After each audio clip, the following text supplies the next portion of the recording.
ඔයත් මල් පූජා කළා හිතන්නේ එහෙමයි නේද? පූජේමි බුද්ධං කුසුමේන නේන පුඤ්ඤේන මේතේන ලබාමි මොක්ඛං. මොක්ඛං මුක්ඛං නෙමෙයි. සමහරු මං අහගෙන ඉඳලා තියෙනවා පූජේමි බුද්ධං කුසුමේන නේන පුඤ්ඤේන මේතේන ලබාමි මුක්ඛං කියන. මුක්ඛං කියන්නේ නහය තලුණහම.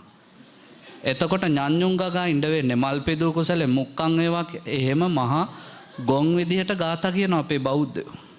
අහලා නැද්ද?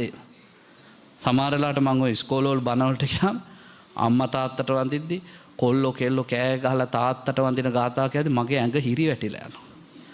ඇයි කියන කුණුහරුප ටිකට බුදු අම්බේ උද්දිකාරෝ අලිංගිත්වා අලිංග කියන්නේ නපුංසකයාට. තාත්තට වඳිනවද දෙයි හාමුදුරනේ නපුංසක කියලා? උද්දිකාරෝ ආලිංගිත්වා ආලිංගනය කියන්නේ බදා ගන්නවා. වැළඳ ගන්නවා. හරි වචනේ ආලිංග. අපි කියන්නේ අලිංගිත්වා. ඊළඟට තුම්බිත්වා නෙමෙයි චුම්බිත්වා. තාත්තා අපිව සිප ගන්නවා චුම්බනය කරන. රාජමජ්ජං සුපතිට්ටං ඊළඟ පෙළේ මොකද්ද කියන්නේ? පීතුපාදන්නමා මහ. පාලියෙන් පීතු කියන්නේ බේබද්දට. බේබද්දගේ කකුල් අල්ලලා වඳිනවා කියලා තමයි ගොඩක් උන් වදින්නේ. කමක් නැහැ තාත්තා කරටි කැඩෙනකන් ගහනවා නම් බේබද්දට නමාමි කියලා වඳින්න. අහිංසක තාත්තලට පීතු කියලා වඳින්න එපා.